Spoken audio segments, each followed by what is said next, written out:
Welcome back to another TK Breezy video. It's Topic Talk Gold, where we talk about pretty much everything that is not Smash. However, at the beginning of this one, I do have to talk about some Smash shit because there was just a lot of stuff that happened. But I'm going to go over it very briefly. Anyway, if you like these type of videos, make sure you go ahead and hit the like button, the follow button, the subscribe button, all that other good stuff. All the buttons that you can hit, make sure you hit those buttons. And then also come over to the stream at twitch.tv/TK Breezy to watch live and maybe drop a sub here because it really helps and it goes a long way. All right.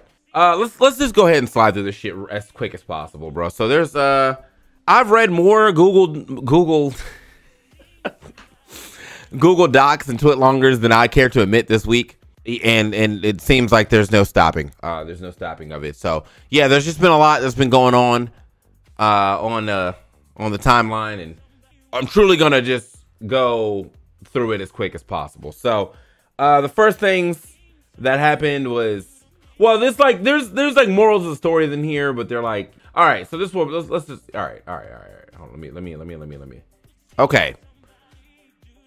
So it all kind of starts kind of here-ish. I won't say it starts here because it actually starts with Spark. And there was a situation between Spark and Etost where Etost kissed Spark on the cheek without his consent and for no other real good reason, but he was drunk.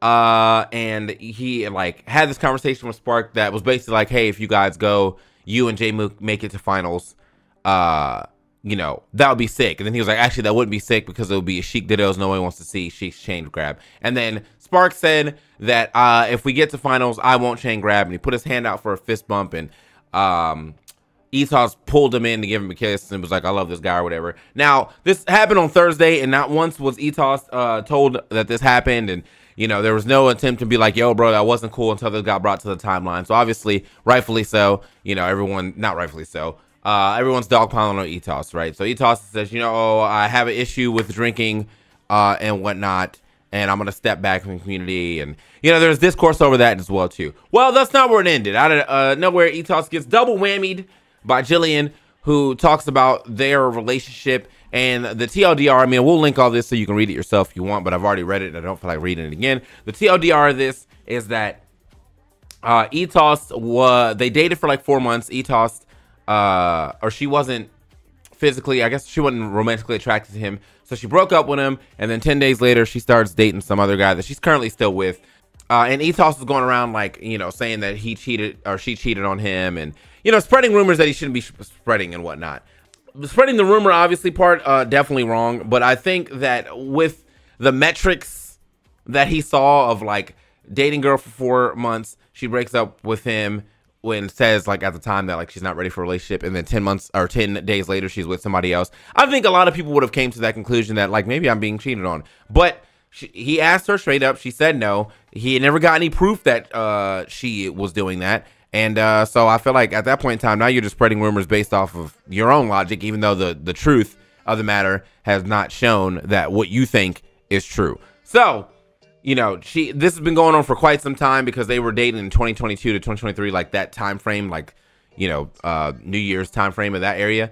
And it's been a whole year, and she's like, you know, they've talked, and he said that he would chill out, but apparently like she is still hearing that he's been talking about her, and that like other events, he was telling people not to follow her, or, you know, not to follow her on Twitter and shit like that. And so the bottom line for both of their things is that Etost cares a lot more about his clout than anything else. So he's not apologizing, or he wouldn't have apologized if it didn't seem like it was going to affect his clout. And, you know, obviously there's evidence supporting that he feels that way, or he does that way. So Etost then writes his own Twitlonger, and his Twitlonger is like, yes, I said that, or his own Google Doc. And his Google Doc says, well, yeah, like I did say that, but I definitely stopped. And even on my, like saying that she cheated on me and things like that. And it's just like it was like a rebuttal, but it was kind of like a confirming rebuttal. It was like, yeah, I did these things, but this is why. And it was like, okay. But the bottom line, the true bottom line here is, why do I know any of this?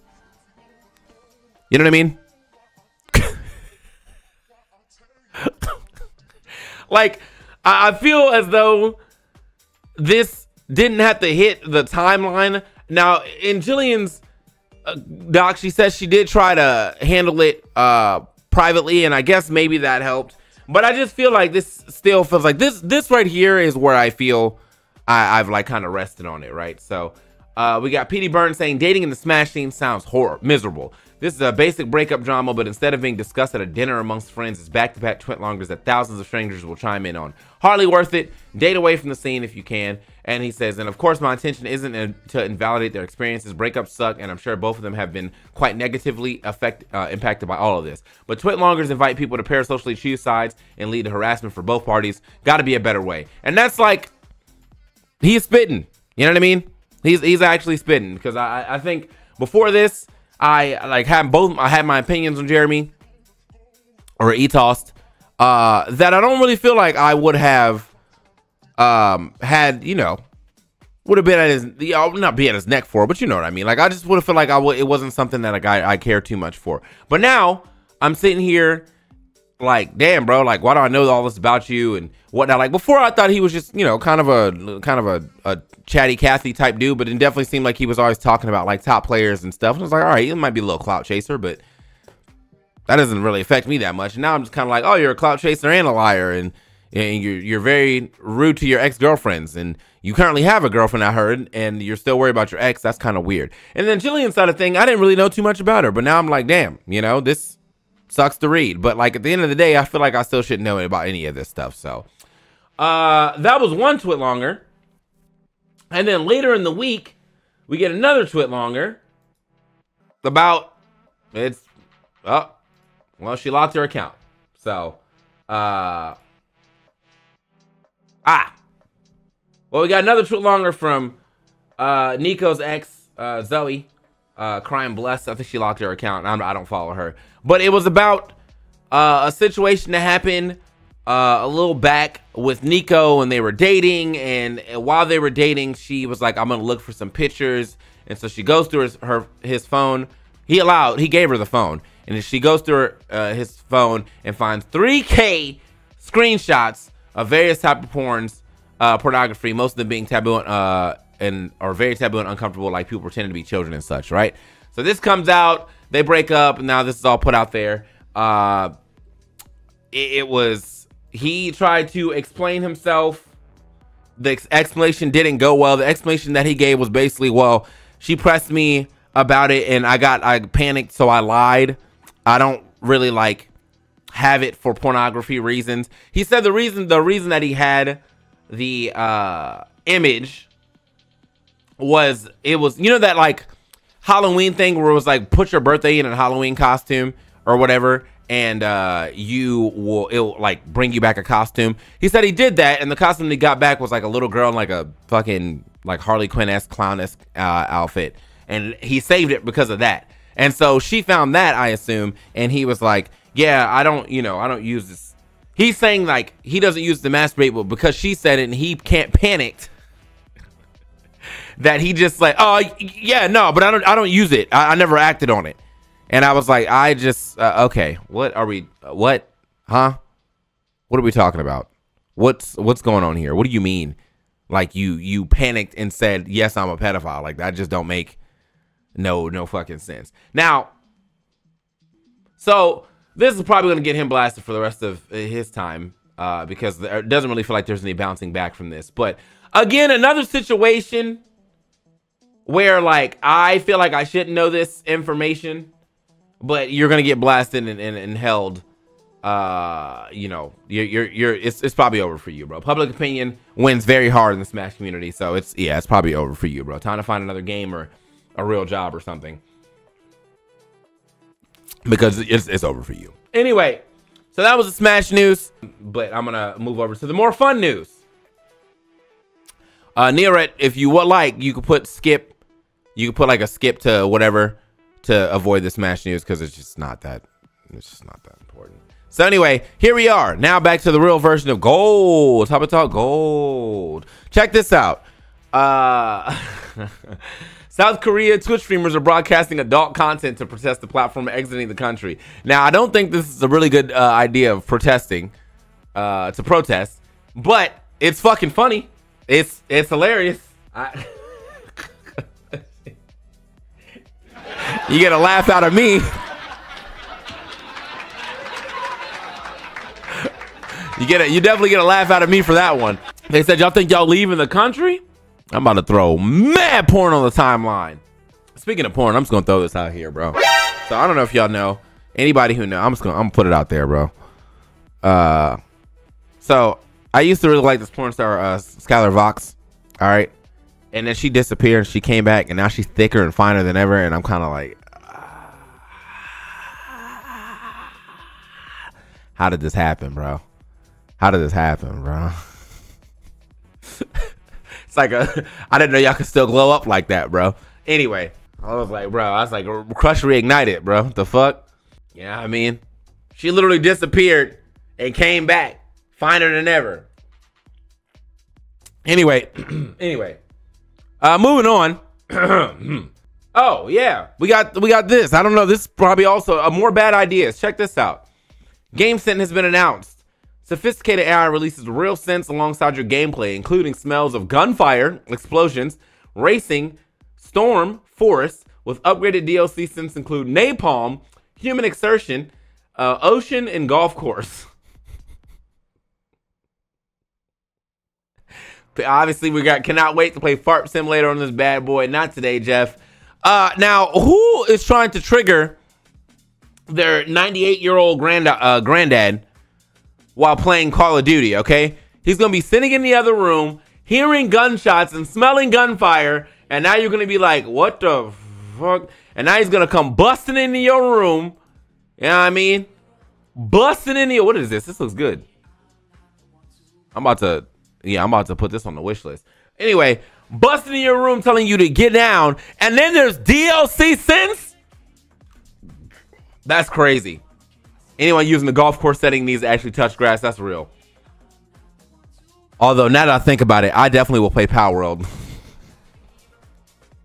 I'll play Power World with the game sense. So, yeah, it's... I was like, is this a real thing? Automatically releases sense for whatever game you're playing. GameSense.com. What is GameSense? Smell-o-vision of the modern era. No SDK to train. Powered by AI. Ability to neutralize sense. Custom-made sense. Replaceable cartridges will immerse you deeper into your games. Hey, man. If you really want to get in that and get in on them games and you want to really feel like you're in it, here you go. GameSense is out. Be one with the game. Get surround sound in your headphones and GameSense. There you go. And then I think the last of the news that we got for today, well, we got 2 points of news. It's all kind of around the same thing. It's kind of funny. Destiny 2 have permanently banned Cruz, a 4-time world first champion and streamer, because they detected a cheat he had used in Total War 2 Shogun, a completely different game, in order to add money and get units faster. The Destiny community was mind blown by the decision. Watch out, guys. Don't let Bungie know about our old Game Sharks and rampant cheat codes using the old GTAs. That's what I'm saying. This man got banned in a game that he's not cheating in for using cheats in another game. That right there is the true definition of cock watching, bro. Them niggas is on his meat, bro. Them niggas is on his meat, bro. Wait, you cheating in another game? Get him out of here. That's crazy. You just can't make this shit. Considering the fact that I described in detail the program and what its purpose is, cannot alter any files or input. This is unreal. GG, guys, it's been real, but this is something I can't respect. So, yeah, they said, what the fuck? Here's a description of essentially what the program could do. I can get elite units earlier in RTS, banned in a completely unrelated game without even ever using it. As a result of this, I've been permanent banned from the game I played for 10 years. Reached the pinnacle and affected thousands. I'm always been an honest person, which is why I stand exactly what happened and why I was banned without any decision beyond. Yup, GG's. So yeah, this appeal has been investigated, determining the memory editing debug software and marketing as a cheat problem was detected, and it was confirmed not to be false positive after the additional review due to the nature of the restriction. You're appealing the results of our results. Your restriction is not eligible for an appeal. No further information will be provided. So yeah, man, Buddy is cooked for something that is not even related to the game that he was playing. Absolutely crazy. But that's not the only news of people getting cooked for stuff in the gaming area that has nothing to do with like what they're actually doing. Nintendo is now suing the creators of the Switch emulator Yuzu. It was only a matter of time. You know what I'm saying? It's very hard to do anything with Nintendo IPs and not expect to get Nintendo to come pull up on your shit real quick. So, because Nintendo is the king of pulling up, and that's what they're doing right here once again. So yeah, unfortunately, it's just from this guy. I don't really like this guy's Twitter, but hey, man, he gave me the information. So yeah, man. Nintendo, the document filed Monday, February 26th, reveals the video game giant Nintendo is taking action against the creators of the popular emulator tool Yuzu. So, I don't know what they're going to do with this or how they're going to make it work. But yeah, here goes Nintendo once again. And they got the big dick lawyers too, bro. Being a Nintendo lawyer, I know you got to make money. I know you got to make money, bro. So, yeah, I mean, I'm definitely seeing how this one plays out. Let me know you guys, how you guys feel about it. I know most people say emulation is like illegal and stuff like this guy says. But, I mean, they got to have something that they're like pushing toward. Some law or some like loophole they're trying to push toward to see if they can actually make something happen. But yeah, I'm hoping that they don't win this because I think Yuzu was actually like a net positive for most things Nintendo, and honestly, definitely most things Smash too. Before we got the delay mod, or not the delay mod, yeah, the delay mod for your regular Switch, Yuzu was kind of the way that people were doing, you know, online battles and training and fighting and stuff because of the emulator and just kind of letting it run. And also being on your PC, making it much easier for your connections to be better. So I don't know, man. I hope they don't really get this W here, but we'll see, man. Again, big dick lawyers coming from Nintendo. They probably will scour the big book of laws to really figure out something that they can be like, well, here it is. This is the law he's breaking, and we're suing for $8 million off this alone. So anyway, that's it for Topic Talk. Thank you guys for watching. We'll be back with more Topic Talks after TNS. I'll probably Topic Talk ACNS because that's where I'm going this weekend to talk about Smash and Tekken. And maybe some Granblue as well. But thank you guys for watching, and I'll catch you guys on the next one. Make sure you go ahead and like, follow, subscribe, and yeah, we'll catch you very soon here on the TK Breezy channel, be it Twitch or YouTube. Thanks for watching. Peace. That's crazy, bro. That's crazy. Y'all niggas about to be in the smell-o-vision, bro. All right. I need to get this Cybercorp. I need to put this on my wish list. Cybercorp.